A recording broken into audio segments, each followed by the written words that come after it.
Okay, bereit? Cool. So, hello Annalie. Hello. A lot of you have been asking how we ended up at this beautiful lockdown studio in the forest, and my friend Annalie here is going to tell you how that happened. We have a common friend, Patrick, who lives in Berlin, and he contacted me and said there's a band who needs a place to hide from the virus. So, the Trouble Notes arrived here at the Günchenburg in the middle of the forest. Pretty sweet. And what is this building where we actually built the studio in? What was it before? It was a place where chicken used to live. Like a chicken coop, like. Oh, this is amazing. Yeah. Yeah, it makes a lot of sense because I always feel like a spring chicken when I'm in there. So Yeah, it's called, in German, it's Hühnerwiem. Hühnerwiem. The little thing where the chicken sits on. Ah, yeah. Ah, interesting.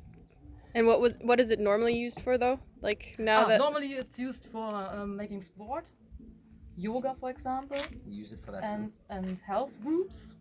Yes. My mom is a non-medical practitioner and makes Ayurveda massage and pain therapy. And she has a little therapy room there. And this is what this is. Well, She actually helped really fix- good. she She's fixed helped you. me- Yeah, she's Oh, helped yeah. me with With the stuff. She's tape. given me acupuncture as well. Oh yes, I forgot about that. Yeah, it's my first time actually with acupuncture. It's nice. After a couple of days, I felt really good. I felt super loose. And what else is here? There's also like a disc golf course, oder? Yes, Yes. it started last autumn, Mm-hmm. and it will be the biggest country course in Germany That is soon. awesome. So I played a little bit when I was younger, just for fun, of course. And I have friends in the US that play, but I don't see it very often here in Germany. So I think that's pretty cool. So yeah, Günchenburg here. Check it out. three people that you would want to have breakfast, lunch, and dinner with?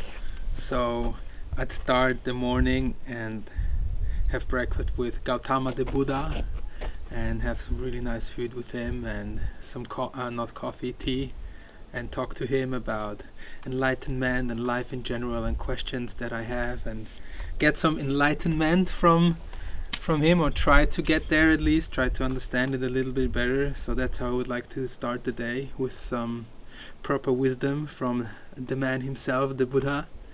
And then I'd make a drastic switch and have lunch with Dave Chappelle. Probably just joke around, have a massive meal with him. I don't know, also get some wisdom from him. And so I'd be pretty in a very good mood after that lunch. And then I'd go out and smash it with Dave Grohl at night, have a big party with him and the Foo Fighters, go out drinking, and then probably call Dave as well and be like, yo Dave, come join me and the Foo Fighters at a party. So that's what I would do. Cheers. I would have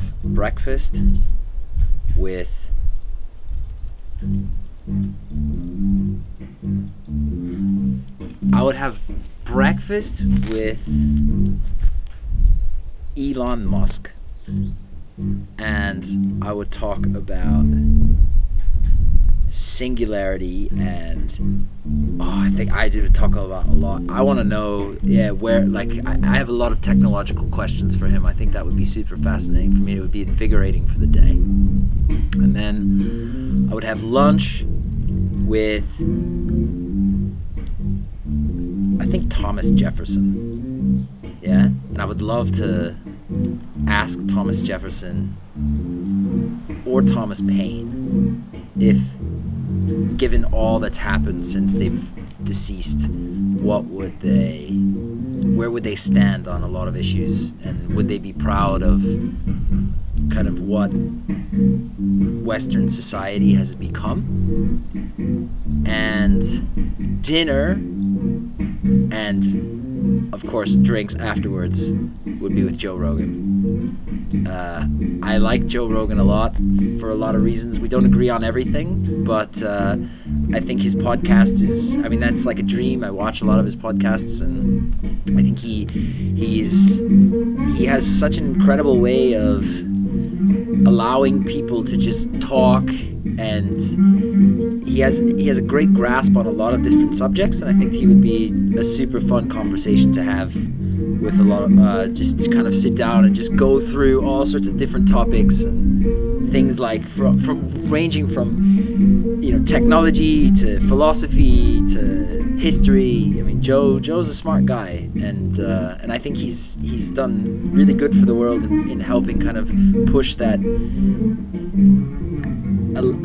what they call the intellectual dark web. Like, he's kind of one of the leading voices of allowing a lot of intellectuals who maybe don't get a lot of mainstream coverage to be seen and heard.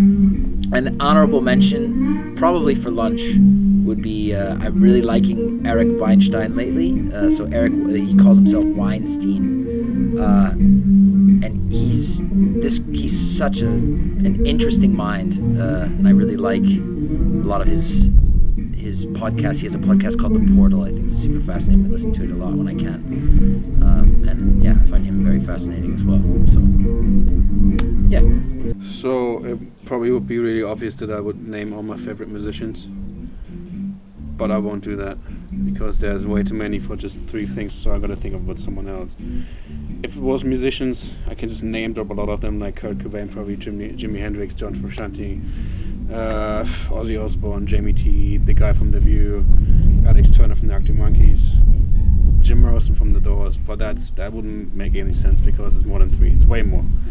I love them all. Please keep that in there. Shout out to all the guys dead or alive.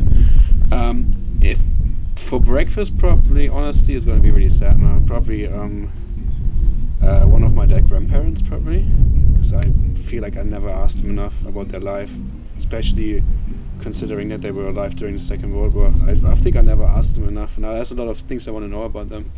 Never did, so any of my grandparents would be cool.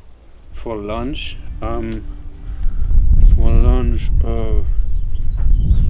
probably Philip K. Dick, because he's my favorite author, and I know that I probably would not agree with all his views because he had some borderline strange views, but I love his books and he's probably my all-time favorite writer. But I would have lunch with him, breakfast with my grandparents, lunch with him, and ask him actually about his views, just to clarify if I actually really had a problem with them. maybe I won't like his books afterwards, but I want to have his opinion on actually, because I can read it in some of his books. It's borderline sometimes, where I'm like, oh, I'm not sure if I actually liked him in person. And for dinner, honestly, any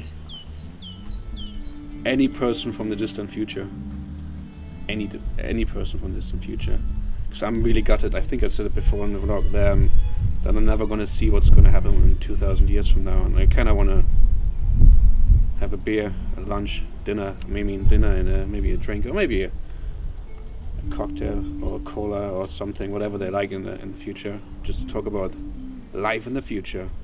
Or if it has to be the past, probably Obi-Wan Kenobi, because he's from the past and he's my favorite guy in the world, or in a non-existent world. Yeah, actually, if I can have a non-existent, officially non-existent person, that would be him. Yeah, to have like dinner with Obi-Wan Kenobi, that would be amazing. That'd be really cool, because I can talk about him for hours. He's Why not Chewbacca? Oh, he's cool, but I wouldn't understand them. Oh, I can't. Please don't keep that in there. I can't do that. No, but Obi-Wan is my G. So I personally would love to have breakfast with my mum. My mum makes probably the best English breakfast ever, and I miss my mum, so that would be lovely. I'd have lunch with my dad. Go to Wetherspoons, it's a famous pub in England, or somewhere a bit more fancy, but my dad's not really into fancy. And we'd have a couple pints at lunchtime and have some proper English grub. That'd be great. Make me feel right at home. And dinner. I'd like to have dinner with. Not too sure about dinner. Really not sure about dinner. Has to just be one person. Mm-hmm.